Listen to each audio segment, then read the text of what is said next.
anti-metal detectors, under the ground.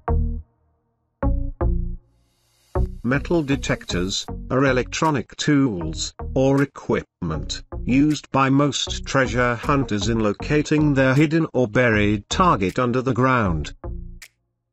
It does offer a huge help, especially when your target is buried at shallow depth. But when it comes to the hidden Yamashita treasures, metal detectors are unlikely able to penetrate their depths. This is the reason why you should not rely too much with metal detectors, because you will most likely miss your target.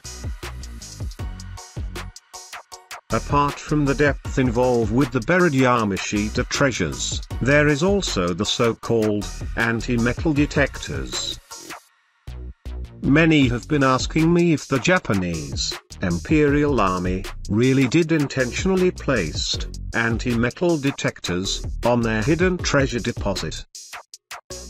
These anti-metal detectors can cause your equipment to give a lot of random and false signals, that when you dug it, you end up uncovering nothing.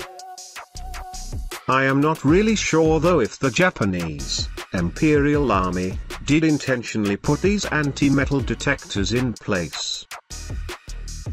But in my own personal opinion, they could probably be unintentionally placed. So what are these anti-metal detectors?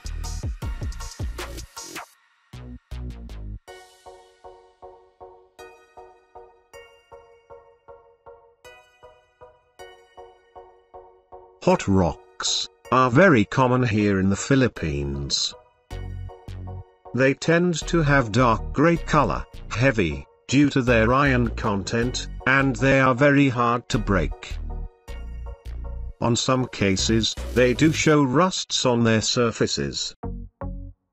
What you need to know about hot rocks is that they do contain iron oxides, specifically magnetite, hematite, limonite, mannite, and lepidocrasite.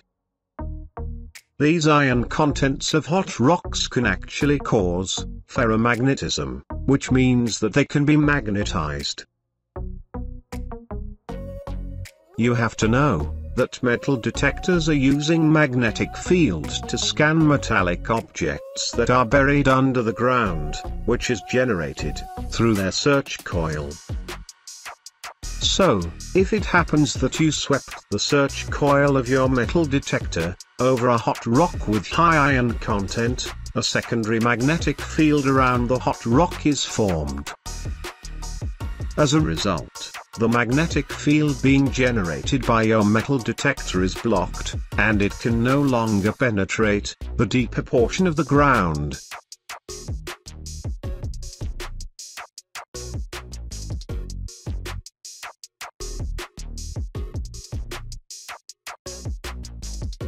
Hot rocks are not the only objects on the ground containing high contents of iron minerals, but also some type of soil.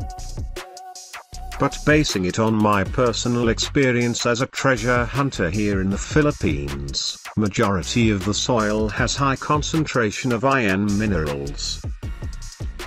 So when metal detecting, you will notice that your equipment can suddenly emit a strong signal, and when you repeat it again to confirm, it is suddenly gone.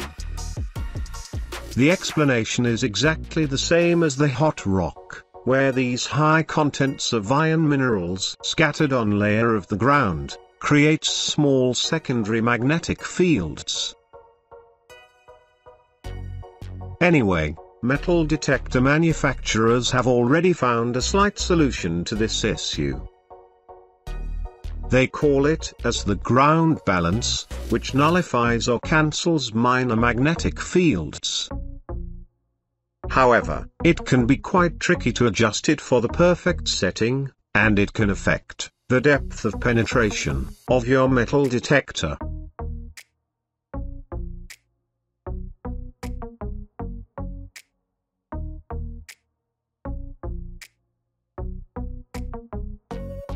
The Japanese Imperial armies do often cover their treasures with asphalt, which we have already covered this topic in the previous video. So the question is, can a metal detector detect treasures that are covered with asphalt? Metal detectors can still detect the item covered by asphalt, but there is huge difference from those that are not covered. I actually performed an actual test a long time ago with my old TM808 metal detector. The sample was a cylindrical metal container covered with thick asphalt. This was an actual metal container that was used by the Japanese Imperial Army for storing their treasures. But when we found it was already empty, because other treasure hunters already took it ahead from us. Perhaps they left the container because it was too heavy, since it was covered with thick asphalt. Anyway, the container measures about 15 inches in diameter, and about 30 inches in height. When I scanned it out on the open air, the maximum distance before the signal starts to fade was only about 2 feet, which is quite terrible. Then, I cleaned the top surface of the container, which exposed its metal part. This time, maximum distance before the signal begins to fade away was about 5 to 6 feet.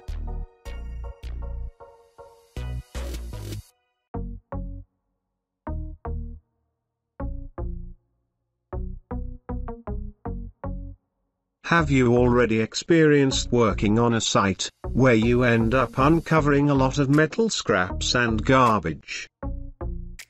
Metallic trashes are the most annoying objects on the ground that can hinder your metal detector from being able to detect deeper down the ground. They can block the magnetic field generated by your equipment. Thus, if they are at shallow depths, you may want to dig and remove them before scanning it again. Aside from the recent metal scraps or garbage around, are shrapnel. These are metallic fragments that belonged from the Second World War. You can encounter these small pieces of metals from the past, even at several feet deep under the ground.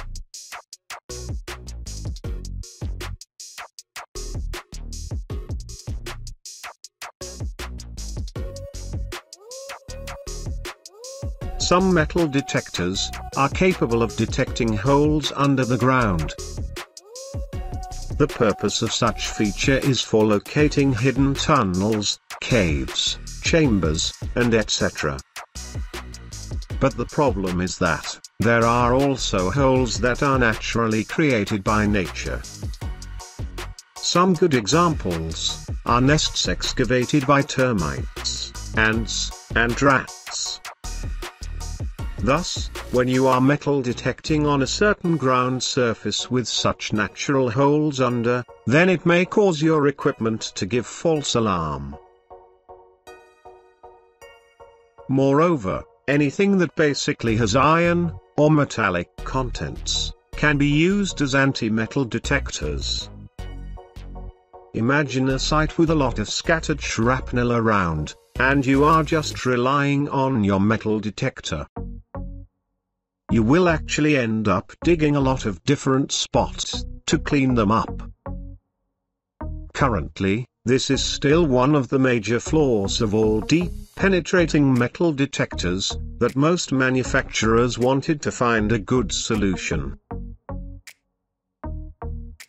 If it happens that someone managed to discover a solution against anti-metal detectors, then treasure hunting will now be a lot easier. You may not even need to learn how to interpret signs or markers. All you need is one powerful metal detector, and you can recover every Yamashita treasures that are hidden around. Unfortunately, it is yet to be made, and if it does, then it won't probably be available for public use. Did you enjoy watching my video? If yes, and if you are new to my channel, then you may want to subscribe, like this video, and hit the small notification bell icon. By subscribing and hitting the bell icon, you will receive alerts or notifications about my new published videos. If you want a reading material about treasure hunting, then you may want to visit my blogging website at treasurehunt.club. Thank you very much for watching, and happy treasure hunting.